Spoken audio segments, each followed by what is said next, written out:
you ask me like a man. I am a man! Really? Because right now you sound like a mouse whose parachute won't open.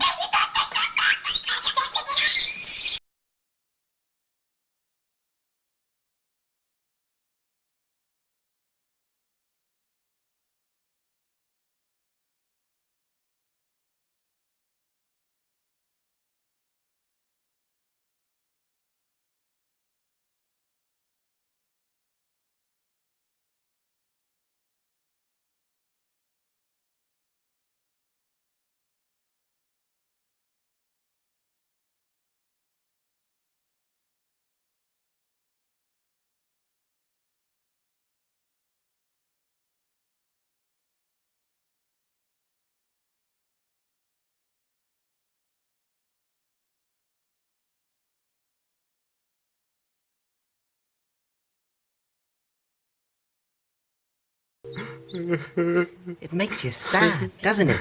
Huh? That there's so much hatred in the world. I hope you don't mind if I ask you a question. A little baby pigeon. Water? Anything you want, couple sweaters. Isn't it marvelous here? Oh, well, yeah, that's great. So, how was your week? Well, let's see. Monday I woke up, and then I put on my shoes, Oh, gosh, and then I went can't to concentrate. the post The office. sweater, the itching, eyes watering, lips chapped. I want to pull my hands up. That's not a big back. I gotta get out of here fast. The teacher in this episode is a talking lamp. While the yellow guy is trying to sleep, the lamp keeps him awake by claiming that he can't sleep because he doesn't know how to dream. Like in all the cases we've seen so far, the lamp's claims represent the lack of proper guidance shown by the media, and how it's actually counterintuitive. The notepad in the first episode claims to be teaching them how to be creative, but by the end it turns into a lesson on why not to be creative. Similar, in reality, he's causing him to stay awake. The transition from normal children's cartoon to chaotic mess comes very quickly this time around, as from the beginning. The yellow guy is yelling at the lamp to stop from the beginning, so it seems like he's figured out what's going on and he's actively trying to stop it. But Really? Because right now you sound like a mouse whose parachute won't open. slowly being overpowered by the constraints of the media.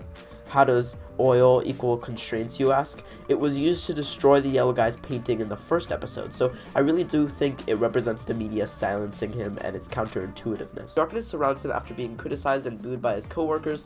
This symbolizes his isolation and his lack of connection with the adult world. His constant exposure to these teachers as a child scarred him even when he escaped. He may have escaped, but he still sees random objects talking and dancing, perhaps in a hallucination induced by the memories of his past. Now here's where it gets really interesting. We shift back to the yellow guy in his room, being tortured by the song of the lamp. And then we see the yellow guy on the screen of a machine with many buttons on it. The red guy is at the helm of the machine, and learns that by pressing buttons he could control the media that the yellow guy is exposed to, cycling through old and new teachers. This machine represents the media itself, a huge system of monitoring and controlling the characters. Then Roy reaches towards the red guy slowly. Now it's very easy to assume that Roy is definitively the bad guy because of the scene, and I've been getting loads of comments on my Roy is an evil video saying that the 6th episode proved me wrong, but did it really? Remember how the red guy imagined that a file would sing and talk and dance while talking to his coworker? Well, that file comes up again as a teacher in the yellow guy's room. Well, that because he himself was scarred by the media which he escaped from, right? So how do we know that Roy himself didn't come up with the ideas for the teachers with which he ruined the lives of the 3 puppets? Because he himself was scarred by the media as a child. Before we close, I just wanted to give a quick shout out to Samuel Jealous, who made all the graphics of all the minimalist graphics you saw of the Don't Hug Me I'm Scared characters that I used throughout Becky and Joe's motivation for making the series. Just to be clear, the video that has recently gained a lot of popularity is not actually the 7th installment of the series we know and love, hence the quotation marks in the title of this video. The confusion is understandable. The video opens with a familiar sounding tune, and it's filled with puppets and props that look straight out of an episode of Don't Hug Me I'm Scared, just without the dark twist and moments of awkward silence that we're accustomed to. Transitions, even backgrounds and scenery look exactly the same as they do in the duo's subsequent series of videos. And that similarity got me thinking, what's the connection between Don't Hug Me I'm Scared and the projects that came before it? And are there any signs of inspiration or even further explanation?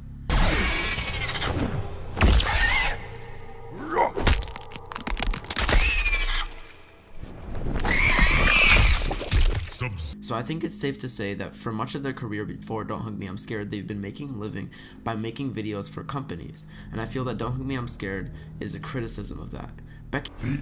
Expressing yourself is difficult if you're doing it for an agenda. This was reflected again in the last episode when the red guy at first is, like Becky and Joe, trying to just put their work out there.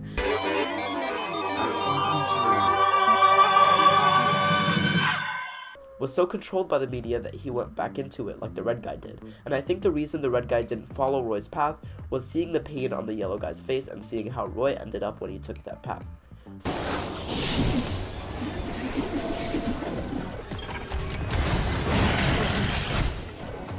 You'll make a fine specimen.